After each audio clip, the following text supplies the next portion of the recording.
Greetings, geeks. This is Devin with Geek Stuff Games, and I'm here with Matt and Chris Rosum, and we're commentating one of the first matches that took place during our opening weekend. We have Eric Malouin on the left playing a red-black rogue deck. I will be very interested to see what cards come out of him. And on the right, we have John Rosum playing blue-black control, as designed by our very own Brian Kelly. Via Adrian Sullivan, I have been told. Alright, so now let's take a quick look at what comes out of these decks. This is a standard match. This is game one of that match. And this was played during our opening weekend at Geek Stuff Games at 2 Wall Street in Spencer, Mass. Alright, so it looks like we have a Bloodstained Mire out of Eric. So, Matt, what do you think of the fetches in standard? Where the hell is you can't fetch a shock, so all it really does is filter your deck. Do you think it's worth the life loss? I do. I think it's a great thing. I think it's a great. I think it fits really well in standard because we don't have the shock lands and we only have access to basics, so I think it's very fair. Yeah, very fair. I do agree.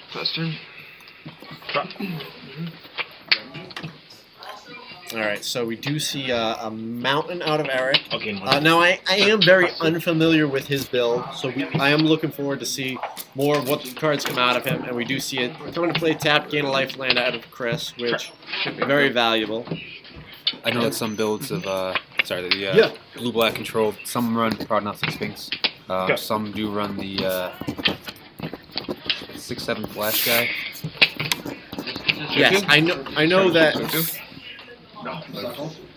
his deck runs Ashiok as the win condition. And, but out of Eric, we did see 2 Bloodstained champions, so we do see a very, not hasty, but, very strong, aggressive start, which, to beat that blue-black deck, you really need that aggressive start.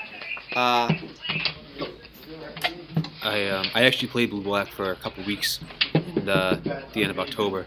And after that, I switched to blue-white. Yep. Then I switched to French control, and the coming weeks, I'm actually going to go to Esper. I'm trying it all. Which I am very excited to see that Esper deck out of you, and if we like it, we'd love to do a deck tech with you on it. If it is a bad deck, we will act like it never happened. I will say that I think Esper, in my opinion, is the best of all of them right now. The mana base is the weakest. But overall, it's the best. I think that's one of the best things about this standard. Because, I've been wanting to brew some sort of Grixis control deck.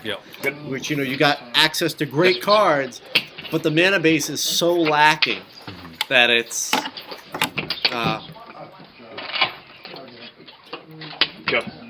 Alright, we do see Perilous Volt go out of Chris. John. Chris, do you have any comments on your brother's play?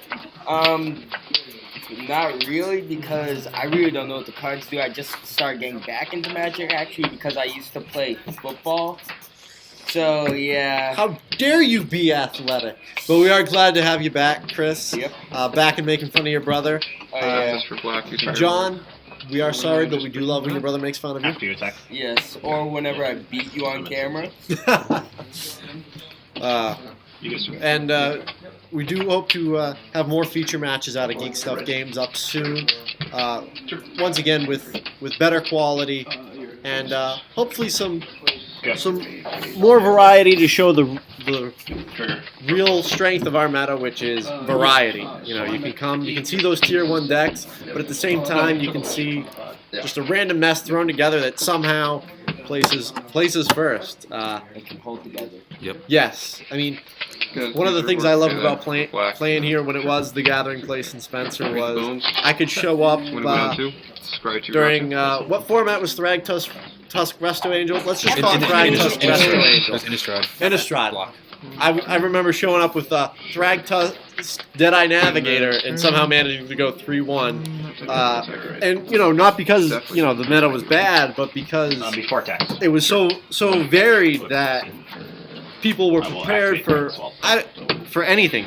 They expected the unexpected. I have a Boris represents my French control deck during that format. Very good. I'll help you. Now, did you play here during that format? A little. Yes. I did. Which It's one of the. It's a meta call, which here you really get that feeling of you can feel comfortable making those strange calls because you have to be ready for anything, and I really feel that playing here does prepare players for playing anywhere. We do have some amazing players that do play here, and we love to see this base grow. And we are glad to see you back playing here, Matt. Thank you. Actually, when I first started to get into Magic, it was actually around that block. During that Innistrad Thragtusk link block? It's actually right when M12 rotated out, and I played the most dumbest deck. It was like String Root guys. Counterspell. It's cancel with the Scry one. Came into Magic. Okay. Death Bridge, Goliath. Got it. Oh, I do. I remember that deck. And you would constantly go, I think 2-2 was the worst you went with that deck. Yeah. Still very respectable. Yes, especially with the format, as flooded with good players as we have here. Perhaps flooded isn't the right word because we do want more. So come on down, check us out, Geek Stuff Games, Spencer, Mass.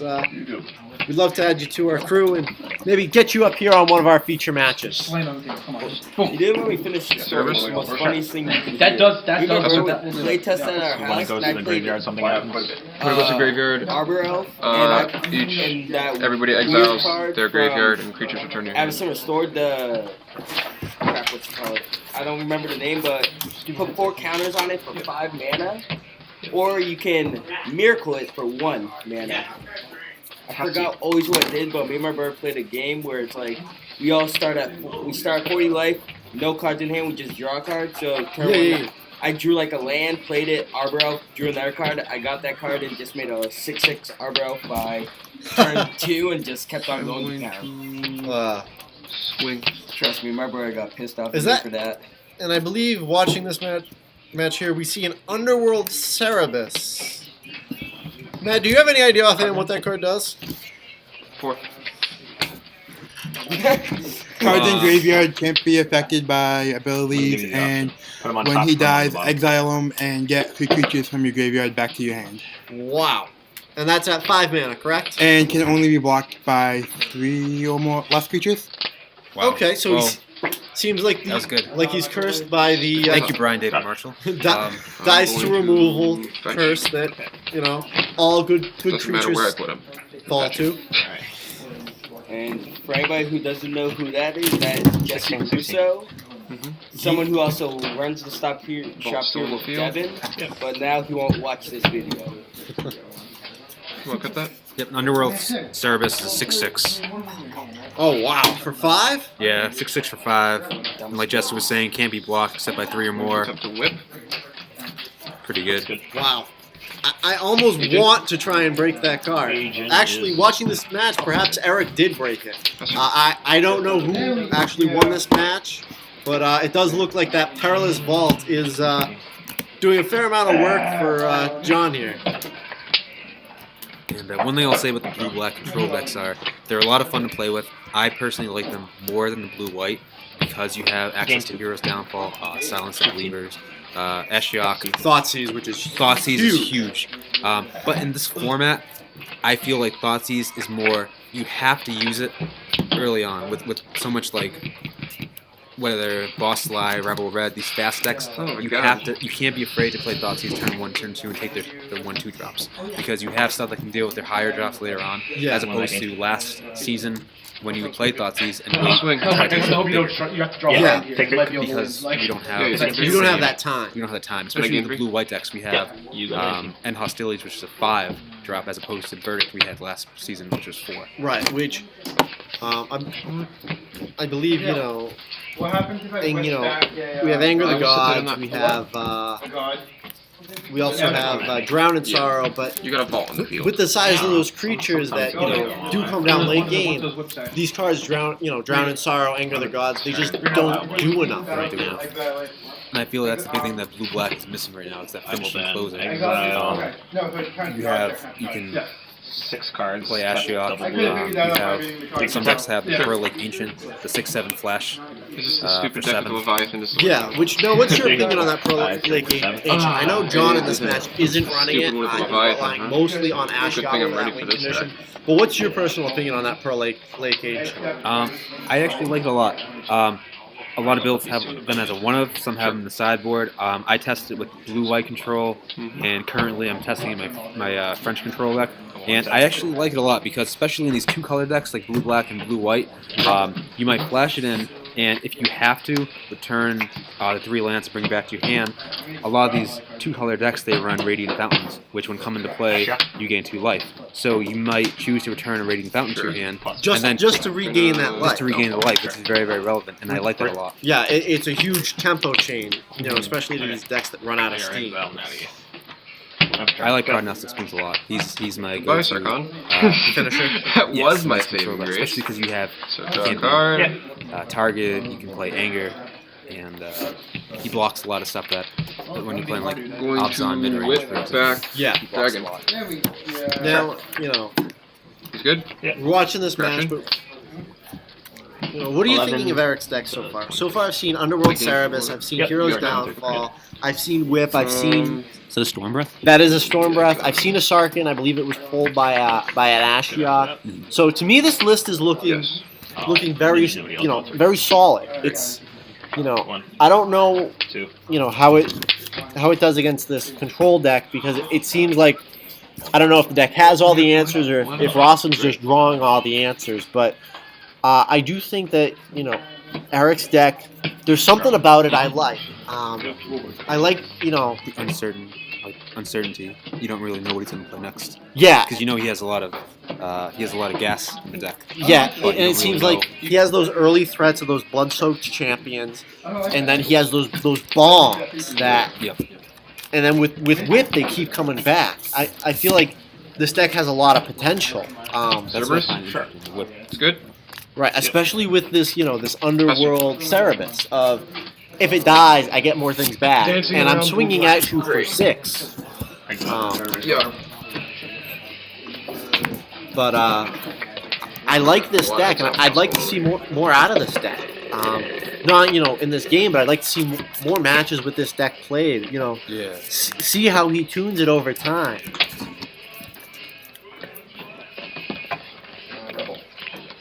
Cast take your time. Again? Yeah, Sure. I have a question. Who exactly recorded this feature match? Was it you? This was the first match I personally recorded. Yes. Okay. You're using the tripod? Yes. As you can see, the little shaking. I am, trying to move it around to find a better angle to get rid of that glare. And we just see a bomb out of Rosum in that Ashiok, which there are so many valuable cards he can take here. Especially in this matchup, I'm seeing a lot of creatures, very creature heavy. Yes, I mean, seeing say that Storm Breath come down or that Underworld Cerebus come down off of that Ashiok and just really beating with it, it'll cause some pain. Did you in the face? That's a top mine too.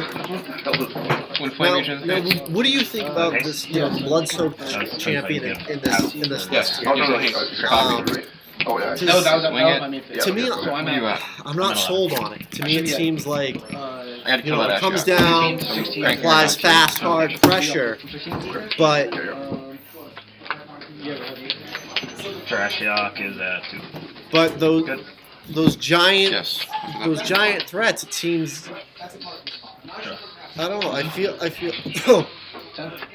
feel like it adds tempo, it adds that early pressure, but I don't feel it adds enough early pressure to justify in the list. I mean, I don't know if we've seen any Heroes Downfall or any thoughts All the other ones you can put 1 exile. out of Eric. Irrelevant. Yeah, Game right yeah, now. it's it's irrelevant. match, Okay. but, You don't need to worry about that. I like Blood-Soaked Champion a lot. I can't say enough good about it. I think it's one of the best black one-drops we've seen in a long time. Especially since it's come back to the graveyard. Yes, with it's its huge. With its raid ability. It's like a Bloodghast, but Just leave that on top. You know. I will then yes, I hate to say not as good, but it's just missing something. But I can't wait to see what this card does in Modern once the format is ready for a deck that plays, say Vampire Lacerator, that card, some Blood Gas, and just keeps beating. Question? No, it's not. It's not cool. I'll take again. Sure. You got another dig through time. Yeah. So now, Chris, if you were, say, looking at Eric's list, are there any changes you would make to it, or? Because I'm really baffled. I'm liking it more than I originally planned to like it. And I like those weird decks. I love the deck Rosum's playing. It's very my style. It's very control. It's very I don't care what you do. I'm just gonna make your life a living hell. Well, you can't win off Ashiok in my deck. Well, if I play Eric's deck, guess you just walked in door to door. Speaking of the devil, we just had Eric walk in, the pilot of this deck. Oh,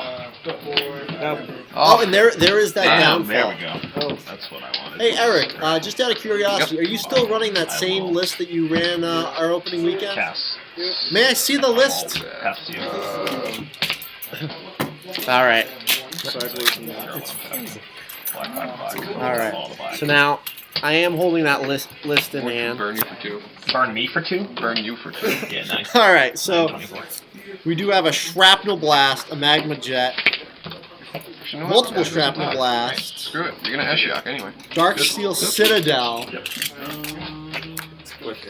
Underworld Cerebus, which the more I'm watching this match, the more I like. Scuttling Doom Engine, which pairs really well with that Shrapnel Blast that I mentioned. Bio Blight, Phyrexian Evoker, Twin Flame, which I'm assuming is once again for that Shrapnel Blast and just pure power over the top. Generator Servant, which, watching the match, is one of those cards I was a little bit confused on. But reading it now, it's Sacrifice Generator Servant, add 2 colorless mana, and then if it's spent on a creature spell, that creature gains haste, which, with the quality of creatures that he's running, it comes down and it quickly beats. Now, looking at this list, it does look like you did cut Blood-Soaked Champion. Is that correct? Yeah. Oh, wow. We were just talking about how if there was any card we liked but just didn't like in your list, it was that Blood-Soaked Champion. I cut it and put in Shrapnel Blast and Dark Steel Citadels and put in Revokers instead of just Scry. How much damage? Okay, and then we do see that you run Agent of Fate, which is a 3/2 for 3 with Death Touch, and a heroic ability of whenever you cast a spell that targets Agent of Fate, each opponent sacrifices a creature. So, let me get this correct. You target that with Twin Flame, make them sack a creature, get in another agent with haste, and Death Touch and just swing. If anything, it takes out the field damage. Oh, wow. So, after re-looking at this list, I am liking it. I do see it does have a lot of potential. And I am curious to see some matches in the future with this deck and see where he takes it. We are just coming under about 2 minutes left in this game. We do see Ashiok ticking up, and we do see Lily at 6. Eric is on that top deck. Go. So, you can hear a little bit of frustration in his voice that comes with playing against a deck like this. With, that Lily ticking up, that Ashiok ticking up, that Perilous Vault. There's not much he can do but sit and wait for the end, unfortunately. Which it does look like that is what we are going to see out of John here, is just ticking up. On top of his deck, Stormbreath Dragon right there. Which is the bomb he needed. However you want. End my misery already. One of those is exile. And we hear out of John, pick the answer my you misery, want. Dude. Come on. It looked like we I don't even know how saw you're 2 gonna counters and a hero's downfall, which You're he did choose the downfall, which at this point, does it really matter what he kills it with? Ashiok doing 3 cards. I do believe you do downfall it there, just in case he still top decks that Sarkin, so that you do maintain that priority. But, coming out of that last 30 seconds. One more turn. Plus, discard a card. I would like to apologize in advance. Yeah, it does. We do not have games 2 and 3 of this match, but just another excellent game of Geek Stuff Games, and we look forward to bringing you guys more. Like and subscribe our videos, our channel, and we promise to bring you more awesome matches in the future. Once again, this is Devin from Geek Stuff Games, and goodbye, geeks. What do you have in your graveyard? Why don't you?